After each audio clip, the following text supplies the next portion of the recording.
말씀은 전도서 1장 1절에서 11절입니다. 봉독하도록 하겠습니다. 다윗의 아들 예루살렘 왕 전도자의 말씀이라. 전도자가 이르되 헛되고 헛되며 헛되고 헛되니 모든 것이 헛되도다. 해 아래에서 수고하는 모든 수고가 사람에게 무엇이 유익한가? 한 세대는 가고 한 세대는 오되 땅은 영원히 있도다. 해는 뜨고 해는 지되 그 떴던 곳으로 빨리 돌아가고 바람은 남으로 불다가 북으로 돌아가며 이리 돌며 저리 돌아 바람은 그 불던 곳으로 돌아가고 모든 강물은 다 바다로 흐르되 바다를 채우지 못하며 강물은 어느 곳으로 흐르든지 그리로 연하여 흐르느니라. 모든 만물이 피곤하다는 것을 사람이 말로 다 말할 수는 없나니 눈은 보아도 족함이 없고 귀는 들어도 가득 차지 아니하도다. 이미 있던 것이 후에 다시 있겠고 이미 한 일을 후에 다시 할지라. 해 아래에는 새 것이 없나니 무엇을 가리켜 이르기를 보라 이것이 새 것이라 할 것이 있으랴. 우리가 있기 오래전 세대들에도 이미 있었느니라. 이전 세대들이 기억됨이 없으니 장래 세대도 그 후 세대들과 함께 기억됨이 없으리라. 아멘. 이 전도서를 쓴 사람은 1절을 통해서 볼 때 다윗의 아들 예루살렘의 왕 솔로몬입니다. 솔로몬은 구약에서 지혜와 부귀와 영광으로 잘 알려진 사람입니다. 이는 그가 하나님의 마음에 합한 다윗 왕의 아들로서 하나님께서 특혜를 주셨을 때 지혜를 구했기 때문입니다. 내가 내 말대로 하여 내게 지혜롭고 총명한 마음을 주노니 네 앞에도 너와 같은 자가 없었거니와 네 뒤에도 너와 같이 지혜로운 자가 일어남이 없으리라. 내가 또 내가 구하지 아니한 부귀와 영광도 내게 주노니 내 평생의 왕들 중에 너와 같은 자가 없을 것이라. 이에 솔로몬의 지혜는 하나님이 인류 가운데 최고의 지혜를 준 사람이었기 때문에 아무도 솔로몬을 능가할 수 없습니다. 스바 여왕은 솔로몬의 지혜에 대한 소문을 듣고 직접 확인하기 위해 솔로몬을 찾아왔습니다. 스바 여왕이 솔로몬의 명성을 듣고 와서 어려운 질문으로 솔로몬을 시험하고자 하여 예루살렘에 이르니 매우 많은 시종들을 거느리고 향품과 많은 금과 보석을 낙타에 실었더라. 그가 솔로몬에게 나와 자기 마음에 있는 것을 다 말하며 솔로몬이 그가 묻는 말에 다 대답하였으니 솔로몬이 몰라서 대답하지 못한 것이 없었더라. 이뿐 아니라 시바 여왕은 솔로몬의 모든 행정과 조직과 운영 방식을 보면서 솔로몬의 지혜에 더 감탄했습니다. 왕께 말하되 내가 내 나라에서 당신의 행위와 당신의 지혜에 대하여 들은 소문이 진실하도다. 내가 그 말들을 믿지 아니하였더니 이제 와서 본즉 당신의 지혜가 크다 한 말이 그 절반도 못되니 당신은 내가 들은 소문보다 더하도다. 복되도다 당신의 사람들이요 복되도다 당신의 이 신하들이요 항상 당신 앞에 서서 당신의 지혜를 들음이로다. 당신의 하나님 여호와를 송축할지로다. 하나님이 당신을 기뻐하시고 그 자리에 올리사 당신의 하나님 여호와를 위하여 왕이 되게 하셨도다. 당신의 하나님이 이스라엘을 사랑하사 영원히 견고하게 하시려고 당신을 세워 그들의 왕으로 삼아 정의와 공의를 행하게 하셨도다.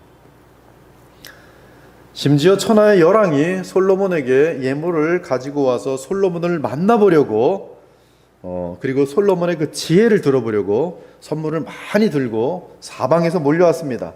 천하의 열왕이 하나님께서 솔로몬의 마음에 주신 지혜를 들어보려고 또 그를 보기를 원하여 각기 예물을 가지고 왔으니 곧 은그릇과 금그릇과 의복과 갑옷과 향품과 말과 노새라 해마다 정한 수가 있었더라.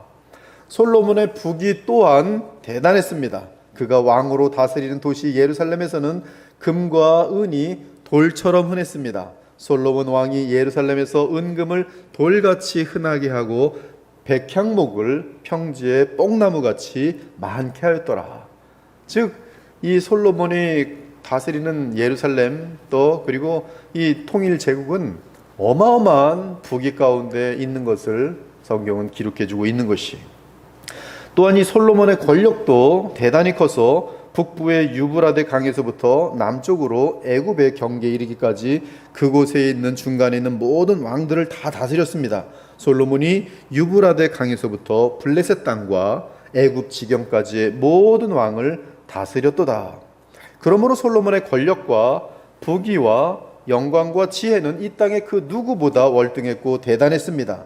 한편 솔로몬이 추구한 것은 평화였습니다. 그는 아버지 다윗처럼 전쟁의 용사가 아니었습니다. 그러므로 솔로몬이 왕으로 있을 때 이스라엘은 평강과 안정과 풍요를 누렸습니다. 지금 전 세계 나라들이 이걸 얼마나 원하고 있어요. 평강과 안정과 풍요. 근데 솔로몬 왕 때는 정말로 평강과 안정과 풍요한 나라였어요. 솔로몬은 통일 왕국 이래 더 이상 이방 나라들을 정복하지 않고 내적인 풍요와 안정과 번영을 추구했습니다. 그는 이스라엘 통일 왕국 내에서 하나님이 주신 지혜를 사용하여 그 어떤 나라와도 비교될 수 없는 문화와 예술의 발전을 꾀하였습니다. 그래서 솔로몬 왕 때에 셀 수 없이 많은 시와 음악이 지어졌고 건축 문화도 크게 발전하였습니다. 아무튼 솔로몬 왕 때의 이스라엘 나라는 이 땅에서 가장 부러움을 사는 안전하고 풍요한 나라였고 질서와 공의가 다스리는 나라였습니다. 하지만 이러한 풍요와 안정 가운데 그들이 막을 수 없는 것이 있었습니다. 무엇일까요? 안정과 풍요와 평강 가운데 그들이 막을 수 없는 것이 있었어요. 그것은 바로 죄였습니다. 사람들은 어느새 쾌락을 추구했습니다. 세상의 영광을 탐하였습니다. 솔로몬 왕도 그러한 죄악의 분위기에 앞장서며 달려가기 시작했어요. 어느새 이방 우상들이 이스라엘 통일 제국 내로 들어왔습니다. 다윗 왕 때는 우상들이 꼼짝 못했는데 솔로몬 왕 때는 우상신들이 들어오기 시작했어요. 또 이방 여인들이 결혼을 통해서 이스라엘 안으로 들어오기 시작했습니다.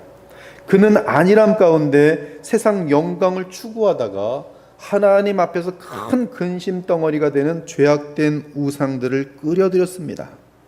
더욱이 솔로몬은 자기 영광과 이름을 후세에 남기고 싶었습니다. 그는 하나님의 성전을 짓는다는 구실로 화려한 건물을 지었습니다. 근데 거기에 무슨 의도가 들어있는가 하면 내가 얼마나 대단한 존재인지를 보여주려는 의도가 성전을 짓는 데도 나타났어요. 그리고 그의 심보는 노골적으로 드러났는데 자기 왕궁을 지을 때는 더 오랜 기간 동안 더 많은 화려함 가지고 더 많은 영광을 나타내는 솔로몬의 궁정을 지었습니다. 또한 세상에서 가장 멋진 정원을 지었어요. 또한 무엇보다 뭐든지 탁월하고 뛰어나고 웅장하고 영광스러운 것으로 만들기 위해서 온 힘을 다했습니다. 왜? 자기 이름과 후세의 영광을 남기기 위해서요.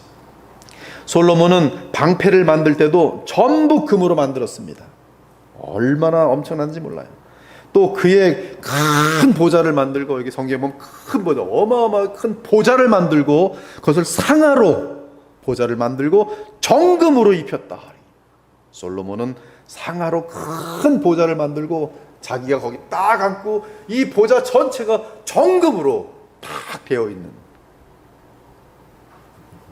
그리고 그 보좌에는 16층계가 있고 거기에는 양쪽에 팔걸이가 있고 팔걸이는 사자들, 라이온들 12사자가 있고, 그리고 솔로몬 왕이 마시는 그릇은 다 금이요 다 정금이라. 솔로몬 왕의 재산과 지혜가 세상의 그 어떤 왕보다 큰지라 이렇게 되어 있습니다.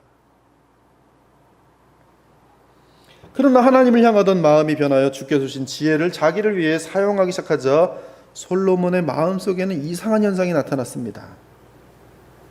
허무한 거예요. 어마어마한 상아로 그냥 큰 보좌를 만들고 금으로 다 뒷입혀갖고 앉아있는데 마음이 허무한 거예요.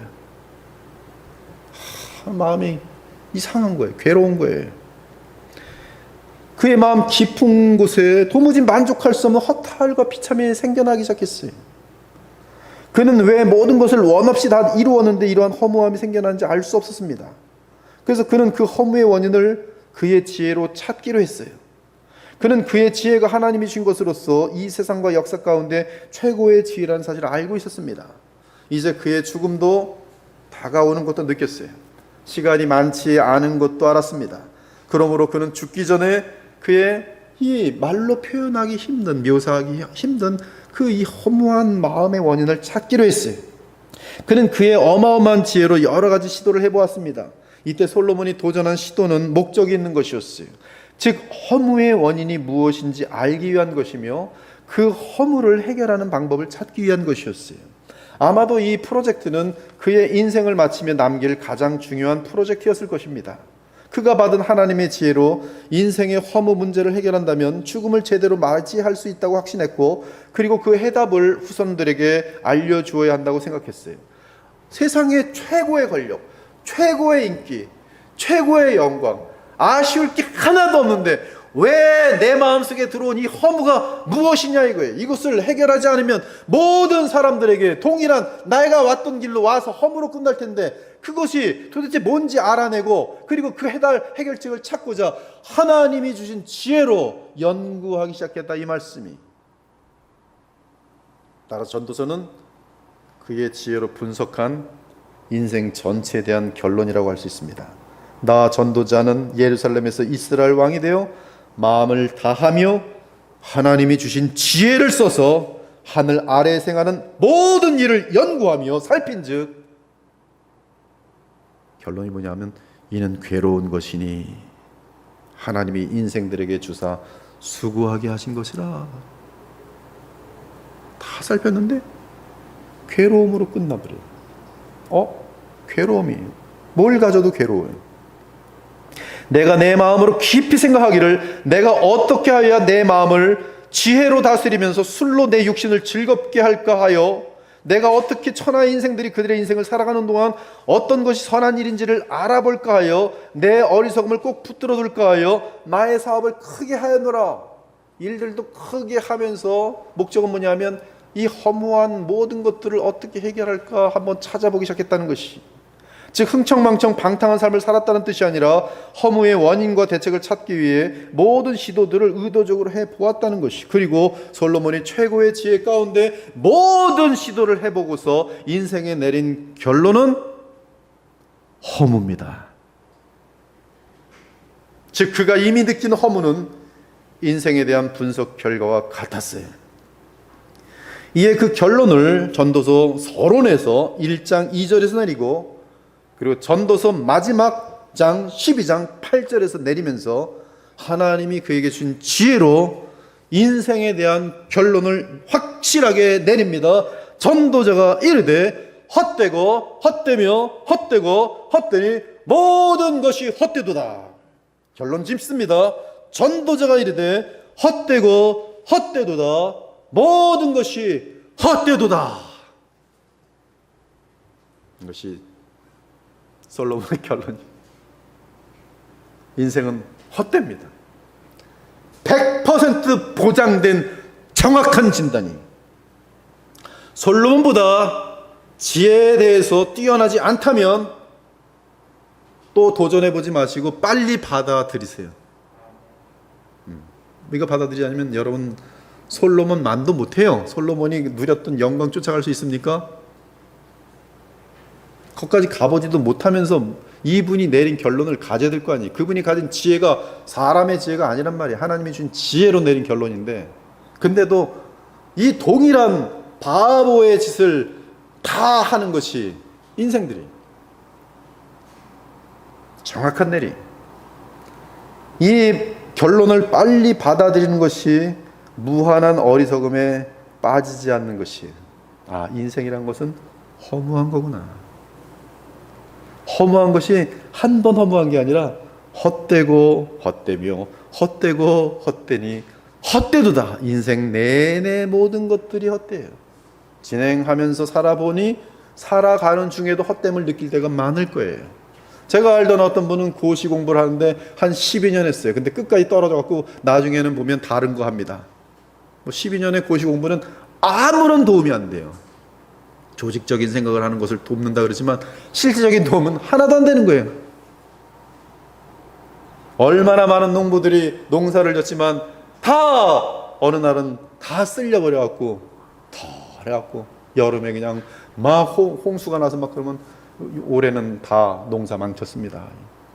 아직까지 뭐 한국 같은 데서는 상당히 많은 그런 어떤 하나님의 은혜와 보호하심이 있어서 그런 일은 없지만 상당히 많은 사람들이 그런 경험을 할 때가 많아요. 정말 1년 내내 고생했는데 아무것도 없어요. 헛되구나.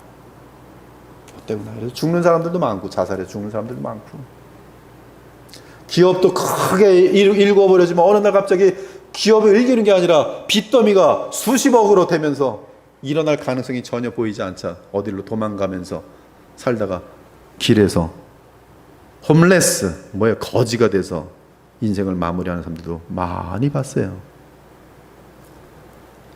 아주 그 미래가 장래가 아주 촉망되는 사람인데 어떻게 하다가 마약에 물들어가지고 마약 때문에 오히려 그 몸 전체가 젊은 시절에 다 파괴가 돼가지고서 망하는 사례들도 저는 미국에서 많이 봤어요. 이 필라델피아 가면 마약범들이 그냥 길바닥에 쭉 있습니다. 아무것도 못해요. 마약 때문에.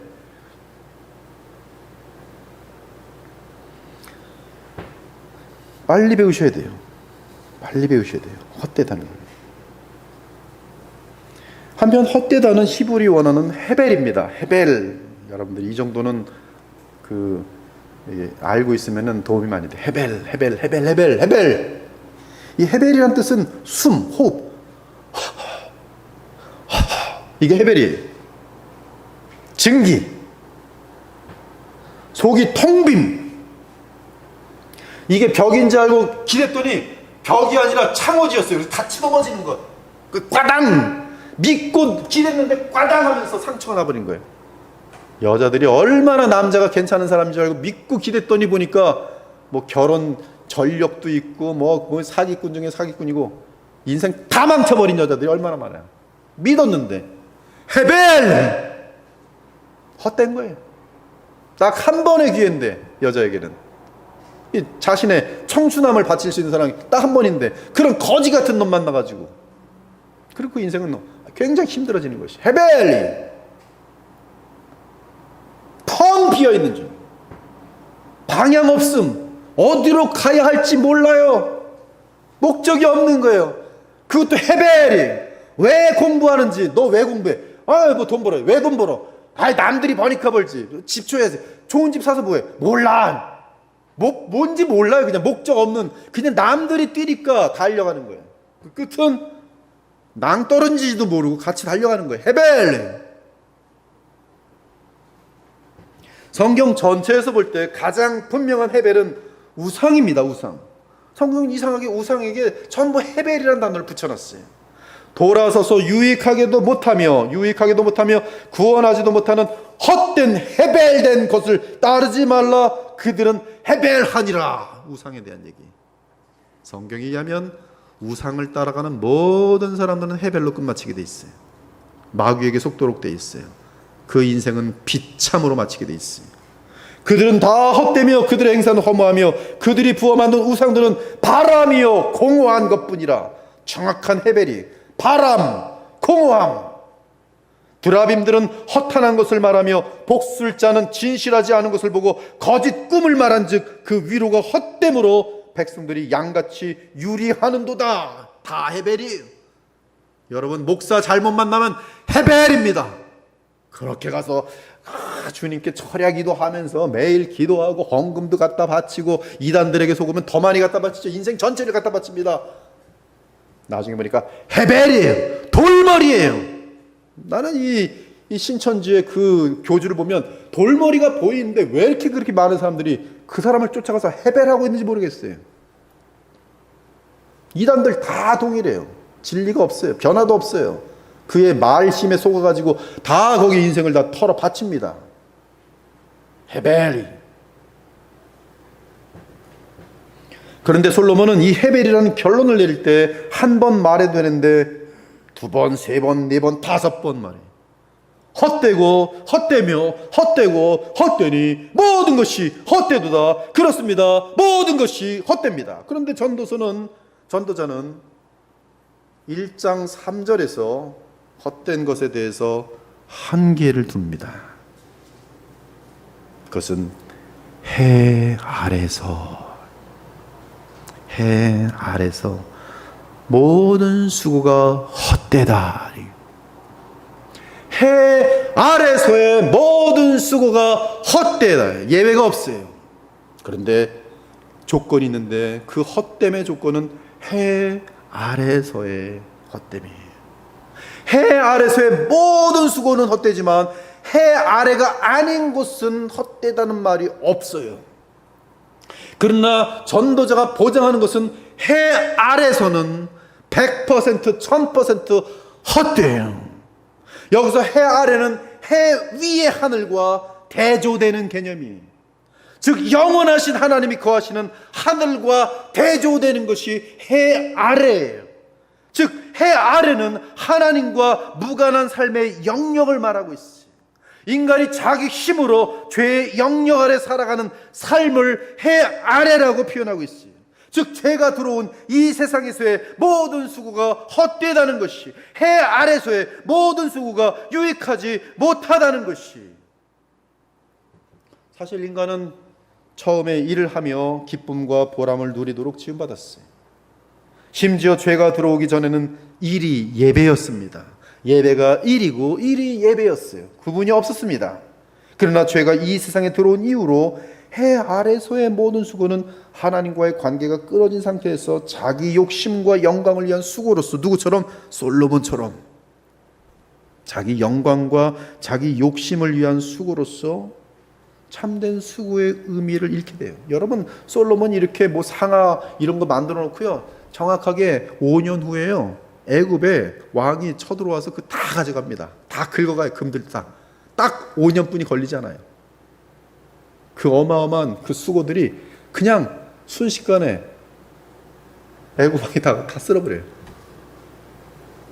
르호보암 왕 때, 르호보암 왕 5년 때. 수고하는 목적이 해 아래에서는 근본적으로 왜곡되었고, 수고의 과정에는 해 아래에서는 죄가 어마어마하게 틈타게 되어 있어요. 저는 그래서 돈 많은 사람들, 성경에 의하면 어쩌면 죄 되게 많이 졌겠구나 라고 볼 수 있어요. 권력도 많은 사람 보면 얼마나 많은 죄를 짓고 저 자리에 올랐을까. 해 아래서의 영광과 자기 욕심을 채우는 과정 속에서 해 아래서의 수고는 죄와 맞물려 있어요. 대기업에서 승진 쫙쫙 했는데 그는 위에서의 부장이나 더 높은 사람들이 나쁜 짓을 요구했을 때 얼마나 들어줬을까?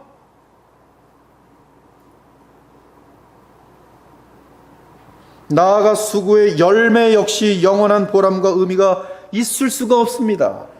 그러므로 해 아래서의 모든 수고는 헛될 뿐이에요. 4절에서 11절을 보면 솔로몬은 인생의 수고가 헛됨을 말하기 위해 자연의 수고를 말합니다. 그래서 5가지를 말하는데 4절 먼저 볼게요. 한 세대는 가고 한 세대는 오지만 땅은 영원히 있도다. 이거 재미난 걸 빼뜨리면 안 될 것 같아서 다시 4절로 돌아왔어요. 한 세대는 가고 한 세대는 오지만 땅은 영원히 있도다. 저는 2012년 미국에서 한국에 처음 들어왔는데 인천 문학동에서 살게 됐어요. 처음에 제가 이사 왔을 때 문학동에 살았어요. 근데 그곳에는 조선시대 인천 도호부가 있습니다. 한번 방문하시는 것도 나쁘지가 않아요. 저는 그 안에 들어가면서 사람 인형으로 만든 사또 모자 탁 쓰고 인천 도읍에 들어가면 사또가 있어요. 인형으로 만든 사또. 그 다음에 형틀 있어요. 형틀. 그리고 그 뒤에는 작은 산이 하나 있습니다. 저는 이제 사또도 보고 형틀도 보고 그리고 그 뒤에 있는 작은 산을 올라가곤 했는데, 그때 그 산을 올라오면서 무슨 느낌이에요? 방금 사또를 봤거든요. 저 사또가 여기를 얼마나 걸어다녔을까? 그리고 사또한테 재판받으려고 오는 사람들이 다 이 길을 걸었을 텐데 얼마나 많은 사람들이 이 길을 들락달락 걸었을까? 근데 조선시대라는 게 그렇게 오래된 얘기가 아니거든요. 100년만 좀 넘어가면 조선시대. 그러면 100년 전에 지금 사람들이 거기서 왔다 갔다 하는 게 보이는 거예요. 이렇게 어떤 그 생각을 하면서 여기 많은 사람들이 막 하얀 옷, 그 옛날 그 조선시대 옷들 입고 왔다 갔다 하면서 막 여기 들렀다가 달랐다가 여러분이 구청 왔다 갔다 하는 것처럼 했을 거 아니에요. 그러면 이 길이 그 길이었네. 여기 지금 뭐 애도 지나갔을 거고 사또도 지나갔을 거고 여기 또 형을 내린 그 사람도 지나갔을 거고 곤장 때린 사람들도 지나갔을 거고. 조금 더 생각하니까 이게 조선시대뿐이 아니겠더라고요. 이게 만약에 사람 걷는 길이었다면 그것은 더 500년 전, 1000년 전, 1500년 전, 2000년 전, 심지어 5000년 전, 그 이전까지도 갈 수 있겠더라고요. 어마어마하게 많은 사람들이 여기 지나가겠구나. 근데 그 길은 딱딱하게 그대로 있어요. 한 세대는 가고 한 세대는 오되 땅은 영원히 또다. 그런 생각하니까 이상하더라고요. 되게 이상했어요. 되게 이상했어요. 한번 여러분 지금 이렇게 있지만 여기 여러분이 교회가 이제 온 게 2014년에 왔거든요. 그 전에는 또 교회가 있었어요. 또 그 전에는 뭐가 있었을까? 한번 조사해봐야겠죠. 아마 건물이 안 지어졌겠죠. 그럼 여기 또 뭐가 있었을까? 아마 뭐 이렇게 지나다니는 길이겠죠. 그러면 여기 또 왔다 갔다 했을 거 아니에요? 누가 또 왔다 갔다 했었을까? 되게 이상해요. 하여튼 그런 생각하는. 그렇습니다. 사람들은 이 땅에서 수십 년 또는 100세 정도 살다가 없어집니다. 없어져요. 이상하더라고. 없어져요. 정말로 없어지더라고. 한 세대는 가고 다른 세대가 온 것이. 저도 조금 있으면 없어질 거예요. 인류의 역사가 시작된 후로 지금까지 계속 한 세대가 이 땅에 살다가 때가 되면 다 없어지고 다른 세대가 이 땅에 와 살아갑니다. 죄로 물든 이 세대의 역사가 마치는 그날까지 이 일은 반복될 것이. 누구든지 예외 없이 한 세대에 와서 대략 80년 이하의 삶을 살고 사라지고 또 다른 세대가 와서 대략 80년 이하의 삶을 살고 또 사라질 것이. 빨리 죽은 사람은 10살 돼도 죽고 어떤 아이는 뭐 뱃속에 있다가 죽는 애들도 있을 거고 오래 살면 좀 뭐 80 이상 사는 사람들은 이 퍼센티지가 많지 않습니다. 그 사람들도 조금 더 살다가 죽을 것이고. 5절에 7절을 보니 해, 바람, 강물 역시 땅과 함께 동일합니다. 단 한 번도 해와 바람과 강물이 변한 적이 없어요. 죄가 들어온 이후 인류 역사 속에서 자연은 동일하게 반복되어 있어요. 그 대표적인 것이 해, 바람, 강물이. 이때 한 세대를 살아가는 모든 인간들에게 동일한 것이 있습니다. 그것이 뭐냐면 욕심이. 한 사람도 예가 없어요. 욕심. 내가 쟤보다 더 잘 살아야지. 내가 쟤보다 더 잘 돼야지. 한 사람도 예의가 없어요. 해 아래에서는. 그래서 모든 인간들은 영원히 뭔가 누릴 수 있을 것 같은 착각을 하면서 열심히 뭔가를 쌓습니다. 권력을 쌓고 돈을 쌓고 인기를 쌓고 유대관계를 쌓습니다. 그들은 쌓느라고 피곤하지만 만족하지 못합니다. 절대 만족하지 못해요. 여러분 지금 여러분이 살아가는 가장 낮은 수준의 사람도 1960년대 사람하고 비교하면 그 시대 사람들이 보면 입 딱 벌리고 부러워할 거예요. 제가 1988년에 연구소에 있었는데요. 우리 연구소에서 자가용 있는 사람은 우리 상무밖에 없었습니다. 그 자가용도 거의 그냥 털털털털 하는 자가용이에요. 연구소 전체가 한 300명 정도 됐는데 그때가 한 4년이나 됐으려나 한 5년 됐나 그래요. 근데 여러분 지금 뭐 웬만한 사람 다 차 끌고 다니잖아요. 훨씬 퀄리티가 뛰어난 차들. 여러분 먹는 음식들이요. 햄버거를 어디 가서 지금 맥도날드 1980년대 1970년대 갔다 와서 이거 먹으라 그러면 이거 어디서 샀냐고. 제가 해외에 가서 1987년에 첫 번으로 해외여행을 갔다 왔는데요.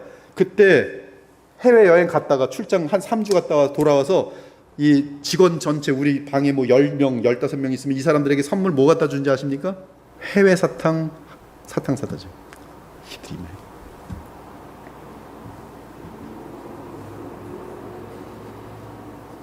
다 끝이 없는 거예요. 계속 쌓아요. 지금 얼마나 불평이 많습니까? 헬조선? 참. 또한 힘 있는 사람들과의 관계를 돈독하게 하려고 합니다. 그러나 어느새 풀의 꽃처럼 시들어서 이 세상에 사라집니다. 그러므로 이러한 인간의 끝없는 욕심과 허망에 대해 모든 세대에 걸쳐 새로운 것이 없다는 것이, 그리고 그들이 이루어 놓은 모든 것은 그들 자신에게도 허망할 뿐만 아니라 그 세대에게도 결국 허망합니다. 이는 사람이 한 일은 허망 외에 다른 결실을 가져다 주지 못하기 때문에 그래. 이는 모든 세대의 모든 사람이 동일한 욕심으로 살고 동일한 허무에 빠지기 때문입니다. 이것이 솔로몬이 내린 결론이. 솔로몬이 해 아래서의 모든 수고는 헛되고 헛되며 헛되도다. 놀라운 것은 솔로몬의 결론은 정확하게 바울에게 주신 우리 주 예수 그리스도의 계시와 같아요. 자기 육체를 위하여 심는 자는 육체로부터 썩어질 것을 거두리라. 썩어질 것을 거둬요. 그렇게 많은 수고를 하는데 썩어질 것을 거둬요. 그것이 인생이 헛된 거예요. 자기 육체를 위하여 심는 자는 육체로부터 썩어질 것을 거두리라. 인간의 모든 수고는 썩어질 것으로 거둬요. 그들의 수고는 말로 다 할 수 없을 정도로 피곤한데 결과는 썩어질 것, 즉 헛수고로 마치니 허무와 비참은 말로 다 할 수 없어요. 왜 이렇게 허무하고 비참하고 피곤하고 괴롭습니까? 속았기 때문에 그래요. 아무런 의미가 결과적으로 없기 때문에 그래요. 이상하게도 인간의 눈과 귀는 만족을 모릅니다. 아무리 많은 것을 보아도 계속 욕심은 커가고 아무리 많은 것을 들어도 귀는 닫힐 줄 몰라요. 사실 성경에서 눈과 귀는 이 부패한 죄를 향한 탐욕과 맞물려 있어요. 거짓을 듣는 것과 맞물려 있어요. 그래서 사람은 보고 듣는 것에 의해서 부패해집니다. 보고 듣는 것에 의해서 죄의 욕심이 생겨나요. 보지 않았다면 생겨나지 않았을 탐욕과 듣지 않았다면 생겨나지 않았을 죄악된 마음이 보고 들음으로 생겨나요. 깨끗한 마음을 가지고 있었던 어떤 청년이 어느 날 쓰레기에 버려져 있는 도색 잡지를 하나 보고서 그 이후로부터는 그의 인생은 음란의 길로 달리고 나중에는 수십 명을 죽이는 엽기 살인 그런 존재가 돼서 이 미국의 이 답슨이 인터뷰를 하는 것이 라디오 방송에서 나오는데 내 처음의 시작이 거기였다 그래. 쓰레기통에 갔다가 도색 잡지 하나 보기에 나 인생을 성폭행하고 죽이는 수십 명의 여자들 줄인 그런 존재로 마무리돼. 그때 보지 않았더라면 어떻게 될지 모르는 거예요. 슬픈 것은 4절에서 7절에 사용된 동사가 전부 현재 분사형이에요. 쉼없이 활동해. 해가 지는 것도 계속 지고 뜨는 것도 계속 뜨고 바람이 부는 것도 이리 돌며 저리 도는 것도 불던 곳으로 돌아가는 것도 한 번도 쉬지 않고 계속 움직여요. 강물 역시 바다로 계속 돌아가고 그 물은 바다에서 계속 강으로 흐릅니다. 솔로몬은 그 모든 자연이 쉬지 않고 움직이고 고생하면서 수고하는데 과연 무엇을 목표로 하는지 도무지 알 수 없다고 말합니다. 그러면서 솔로몬은 이 해와 바람과 강물이 계속 움직이는 것을 사람의 삶과 비교해, 즉 아침에 일찍 일어나서 열심히 뜁니다. 그리고 점심쯤에 최고 절정에 이릅니다. 지금 솔로몬의 그 원어를 보면 태양이 아침에는 힘차게 뛰어요. 근데 점심에 가서 힘들다 그 매달려 있어요. 그러다가 힘들다 그러고 나중에 지쳐가지고 막 이렇게 내려가는 그림이 참 재밌습니다.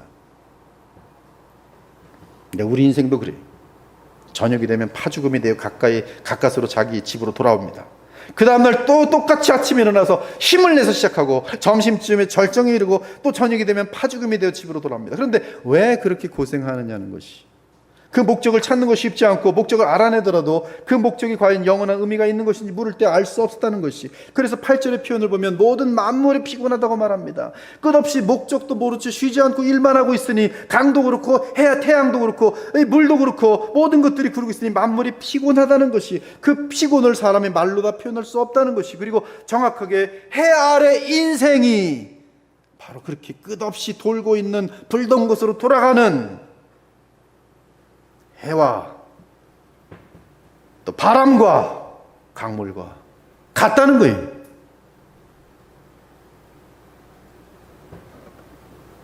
그러므로 사람은 모든 새로운 것에 대해 처음에는 의미를 갖지만 그 의미는 그리 오래가지 않습니다. 차를 사도 처음에는 매우 기분이 좋지만 한 두어 달 지나면 그 차로 인한 신선함은 어느새 사라져요. 결혼할 때 안 좋아할 사람이 누가 있습니까? 그러나 한 20년, 10년, 어떤 사람은 한 5년만 지나도 벌써 지긋지긋해갖고 집에 들어가지도 않는 사람들이 많아요. 얼마나 인간들이 새로움 만족하지 못하는지 몰라요. 그러므로 헤벨해요. 헤벨. 그리고 결국 자기가 살던 삶을 마무리하고 이 땅에서 떠나게 됩니다. 그때 돌아볼 때 이 세상에서 수고한 모든 것이 완전한 허무라는 것을 알게 돼요. 한 세대는 가고 한 세대는 오되 땅은 영원히 있도다. 여러분 지금 이 뜻이 무엇인지 아십니까? 한 세대는 가고 한 세대는 오되 땅은 영원히 있도다. 여러분 한 세대는 가고 한 세대가 온다는 뜻이 무엇인지 아세요? 그것은 죽음이. 즉 전도서는 죽음이라는 요소 때문에 모든 인생은 수고의 의미를 얻을 수 없다고 알려줘요. 부귀의 의미도, 쾌락의 의미도, 인기의 의미도, 권력의 의미도 죽음이라는 것 때문에 결국 아무런 의미가 없게 돼요. 이는 죽음이라는 것은 큰 블랙홀 같아서 모든 것을 무한하게 잡아삼킵니다. 솔로몬은 바로 이 사실에서 인생의 허물을 봅니다. 한마디로 죽음이라는 저주가 인류 역사 가운데 있는 한 인생은 결코 의미를 찾을 수가 없어요. 모든 인생은 피곤하게 고생하다가 결국 죽음에 사로잡힙니다. 그리고 죽음의 영역에서 영원토록 빠져나오지 못합니다. 바로 이 죽음 앞에서 모든 인생은 허물을 느끼고 회의를 느끼는 것이. 그래서 11절은 4절과 함께 모든 인생을 허물하는, 죽음을 통한 허물하는 박스에 담아요. 이전 세대들이 기억됨이 없으니 장래 세대도 그 세대들과 함께 기억됨이 없으리라. 왜? 죽으니까. 즉 죽음이라는 것 때문에 인생은 헛되고 헛되며 헛되고 헛되다는 것이. 죽음 앞에서 인생은 거품과 같고 한 번의 호흡과 같습니다. 죽음은 모든 인생의 모든 수고를 헛되게 만듭니다. 그리고 실제로 사람이 죽고 나면 그가 한 일이 죽은 그 사람에게 아무런 도움을 주지 못합니다. 권력도 돈도 인기도 명예도 쾌락도 사람들과의 돈독한 사랑과 의리와 우정도 전부 죽음과 함께 다 사라지고 내게 아무런 유익을 주지 못해요. 그래서 죽음 앞에 너무나 많이 우는 것이, 죽음 이후가 무엇이 어떻게 되는지 모르는 사람들은 그 죽음 앞에서 한없이 통곡하면서 한없이 괴로워하면서, 어떤 사람은 그 죽음에 그 죽어간 사람들과의 이 이별을 감당하지 못해서 다시 자기도 죽는 사람들이 얼마나 많은지 몰라요. 우리 인간들은 그것을 아름답다고 얘기하죠. 얼마나 사랑이 깊었으면 따라 죽었을까. 그러나 거꾸로 죽음 앞에서 그 헤어짐을 겪은 그 사람은 얼마나 죽기까지 고통스러웠으면 죽어버렸을까. 죽었으면 그들이 죽음 딱 지나죠. 왔어. 우리 사랑은 영원하거나 그렇게 될 거라고 상상하는 것이 인간의 상상이죠. 그런데 성경은 그들의 사랑은 이루어지지 못하는 것이 끝이에요.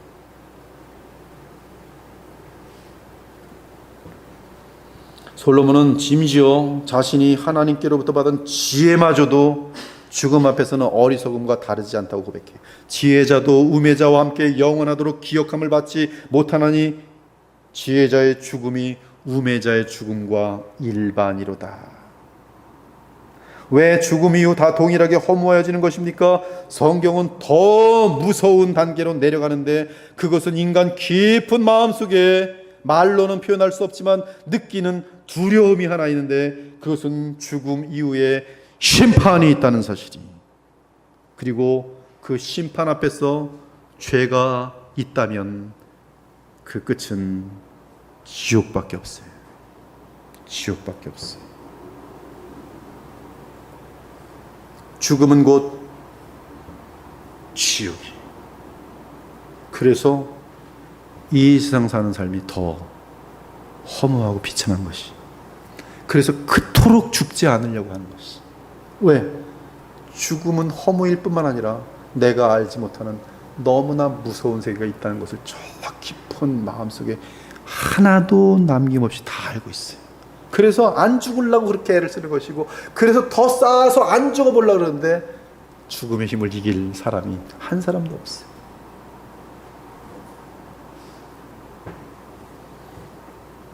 또한 해 아래 이 세상은 죄로 인해 너무나 더러움이 가득히, 거짓, 혼동, 미움, 잔인함, 그리고 그 누구도 죄의 결과에서 벗어나지 못합니다.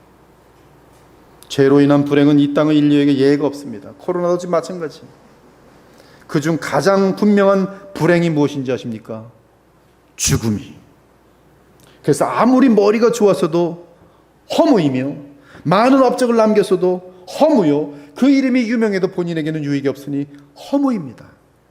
무엇보다 죽음 이후 고통의 장소에 영원히 갇히게 되니 이 땅에서의 모든 수고와 삶은 허무 중에 허무인 것이.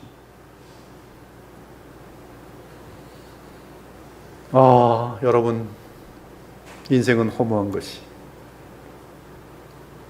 제발 허무한 길로 가지 않길 바라요.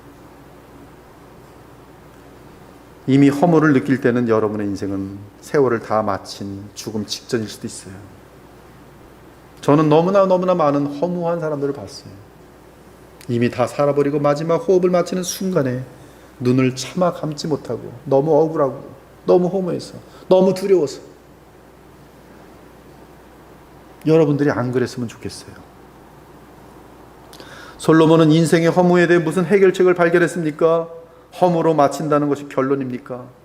만약에 허무로 모든 사람들이 마친다면, 다른 길이 없다면 뭐 어떡하겠어요? 우리도 허무로 가는데 어차피 허무로 갈 거 그냥 아무렇게나 사는 게 답이 되겠죠. 그렇죠? 어차피 다 모든 사람이 다 허무인데, 근데 해 아래서 허무라는 사실을 정확히 아셔야 돼요. 즉 허무하지 않은 길이 있다는 것이죠. 해 아래서는 완전한 허무가 보장되어 있으니 솔로몬은 다시 하나님이 준 지혜로 그 허무에 대한 해결책을 찾아냅니다. 그것은 창조주께 돌아가는 것이, 더 늦기 전에 창조주께 돌아가라. 더 늦기 전에 하나님께 돌아가라. 흙은 여전히 땅으로 돌아가고 영은 그것을 주신 하나님께로 돌아가기 전에 여호와를 기억하라. 이래 결국을 다 들었으니 내가 완벽하게 분석해서 너희들보다 수십 수백 배 뛰어난 하나님이 주신 지혜로 모든 것을 궁구하고 연구하고 정말 노력해서 알아낸 결론은 이 해 아래의 인생은 허무밖에 없지만 허무하지 않은 길이 하나 있으니 그걸 알려주는데, 이래 결국을 다 들었으니 하나님을 경외하고 그의 명령을 지킬지어다. 그것이 결론이.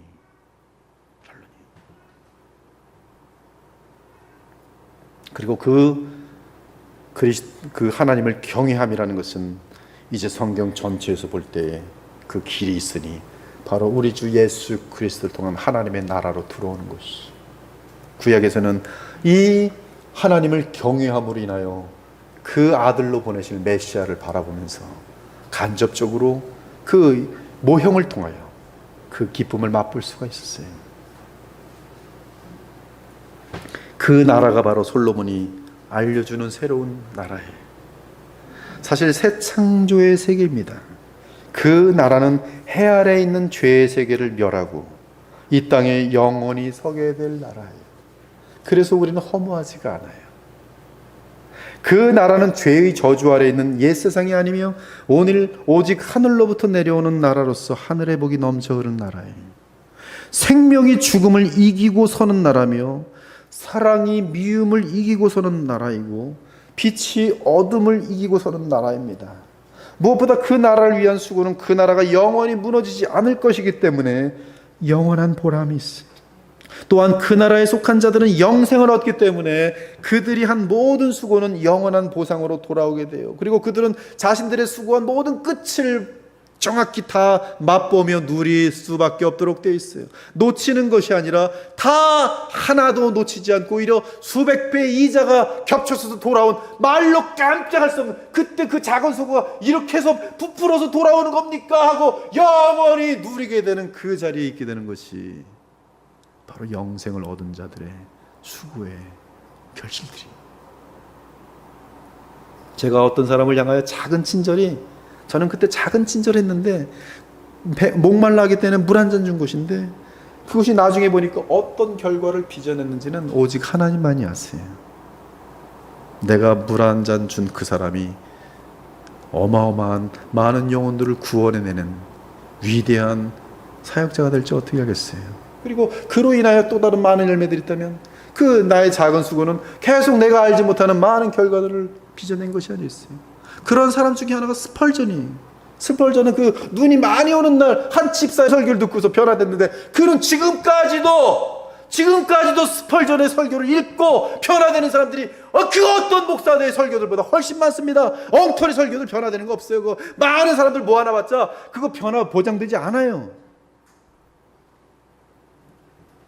오직 생명으로 믿음으로 행한 수고들 영원한 보상으로 돌아오게 돼 있어요. 믿음으로 성령을 위하여 심는 자는 성령으로부터 영생을 거두리라. 사도 요한은 성령으로 거듭나 새로운 하나님 나라에 들어간 후 이러한 글을 남겼습니다. 이 세상이나 세상에 있는 것들을 사랑하지 말라. 다른 말로 하면 해 아래에서의 삶을 살지 말라. 누구든지 세상을 사랑하면 아버지의 사랑이 그 안에 있지 아니하니 이는 세상에 있는 모든 것이 육신의 정욕과 안목의 정욕과 이생의 자랑이니라. 아버지께로부터 온 것이 아니요 세상으로부터 온 것이라.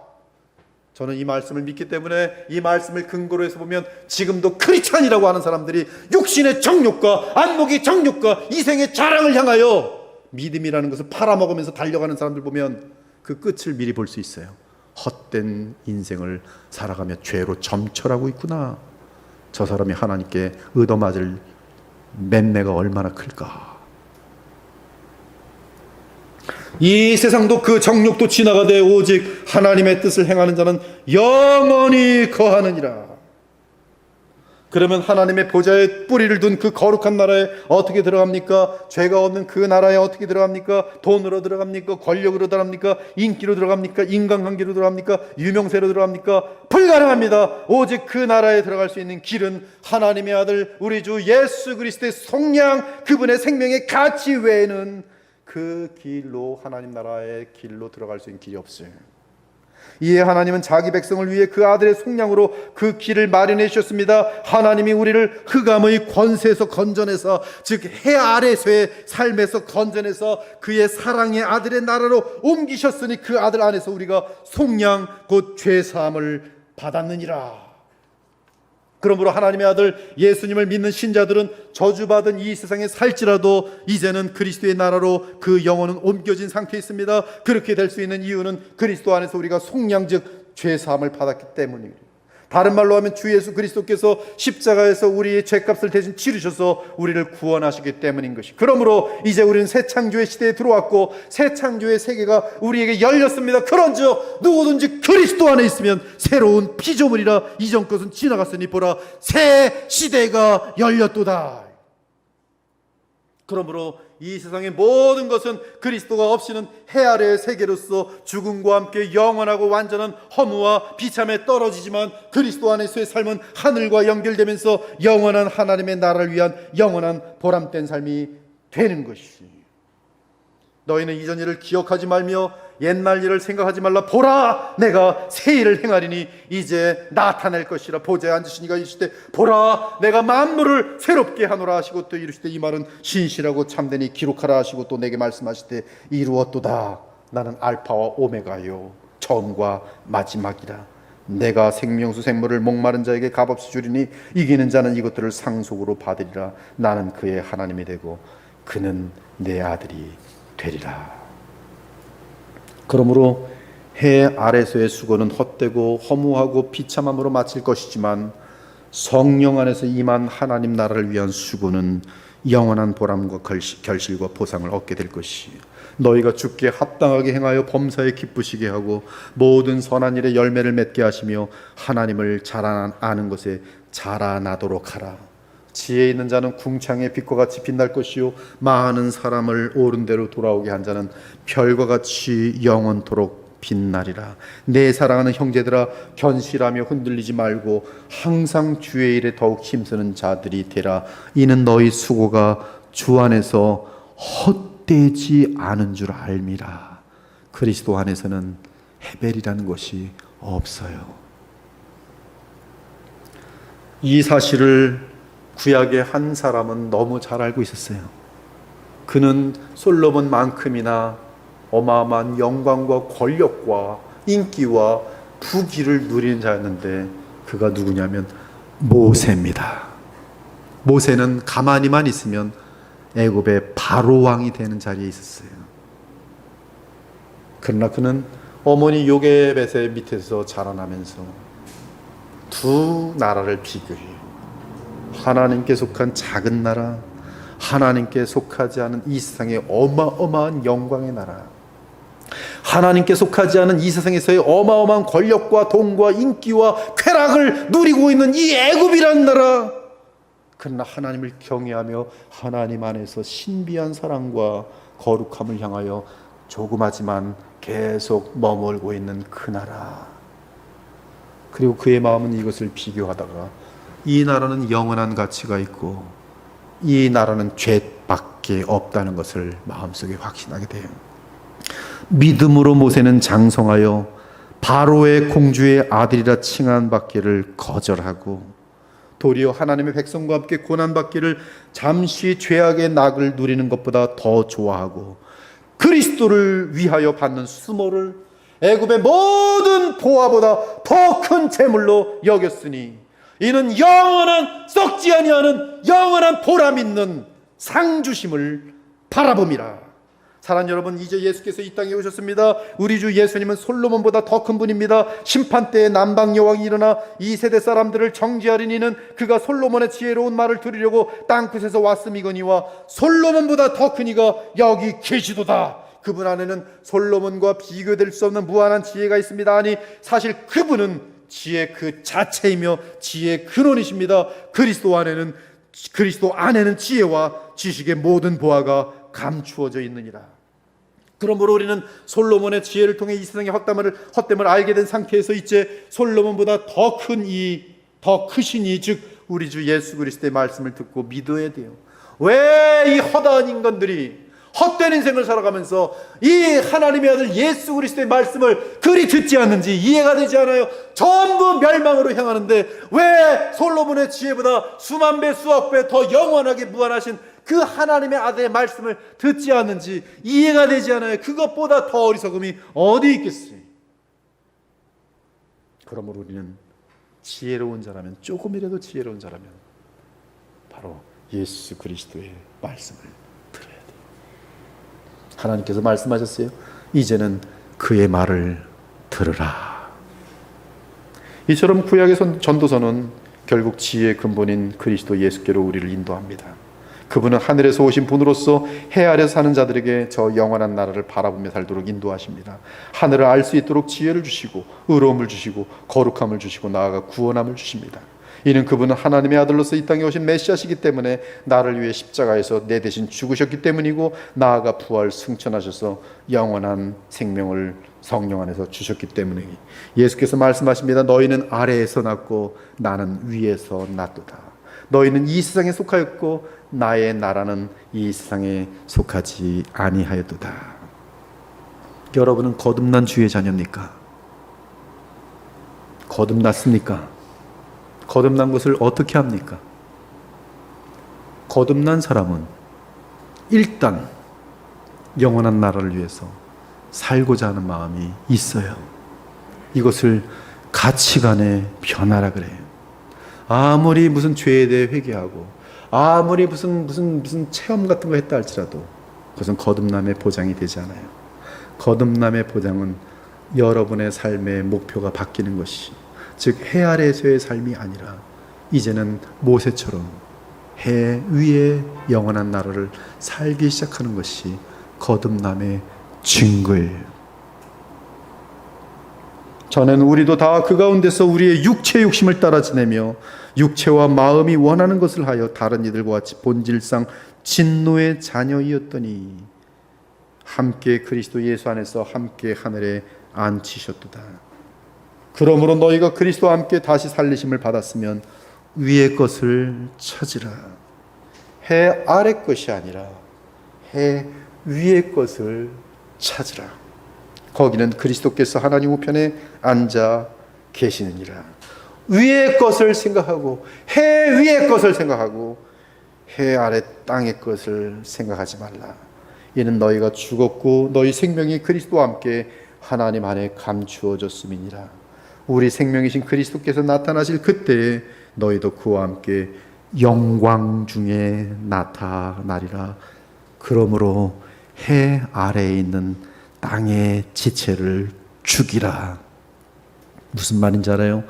해 아래 것들로 인하여 욕심내며 속이며 다투며 미워하는 그런 일들을 죽이고 해 위의 것을 바라보면서 그리스도의 영광을 바라보면서 그리스도를 닮아가면서 모든 선한 일을 행할 수 있는 그 생명력을 받기 위하여 그리스도를 바라보며 날마다 변화된 삶을, 착한 일들을 많이 하는 아름다운 삶을 살도록 하라는 것이, 그러한 삶에 여러분의 결혼 생활도 허무하지 않을 것이고, 여러분의 직장 생활도 허무하지 않을 것이고, 여러분이 사업을 하더라도 허무하지 않게 될 것이, 그것의 결과가 중요한 것이 아니라 여러분이 그것을 왜 하는지에 대한 동기가 영원한 것과 맞물리기 때문에 영원한 보람이 반드시 있게 되도록 돼 있어요. 공부 열심히 하세요, 학생들은. 그러나 동기가 해 아래 썩을 것을 위해 하지 마시고 해 위의 것을 위해서 하시고, 돈 많이 버세요. 그러나 그 목적이 돈을 쌓기 위함이 아니라 하나님의 나라를 위해서 깨끗하게 벌어서 성실하게 벌어서 주님께 바쳐 드린다면, 그것은 우리의 모든 삶의 동기가 해 위로 연결되면서, 그러므로 해 위를 향하여 사는 사람들은 더 성실하고 더 부지런히, 왜? 영원한 보람이 있으니까. 한 번이라도 착한 일 한 번 더 하는 것이 어떤 무한한 결과를 가져올지 나는 알지 못하니까 더 깨어서 많은 착한 일들을 하기 위하여 성실할 수밖에 없는 것이. 오늘 이 말씀으로 성령의 충만한 가운데 여러분의 인생을 다시 한번 추스리고 영원한 보람이 있는 영원한 나라를 향하여 달려가는 저와 여러분 되시기를 우리 주 예수 그리스도의 이름으로 축원합니다. 아멘. 주님 감사합니다. 오늘 전도서를 통해서, 솔로몬의 지혜를 통해서 깨달은 두 가지를 통해 우리가 그리스도를 위하여 살아야 하는 그러한 복음의 메시지를 받았습니다. 하나님이 이 메시지를 받은 자들 중에 이 말씀을 경홀히 여기고 또 썩어질 것을 위해 살아가는 어리석은 자들이 없도록 주님께서 자비와 긍휼을 베푸시고 믿음의 믿음을 더하여 주시옵소서. 살아계신 우리 주 예수 그리스도 이름으로 기도합니다. 아멘.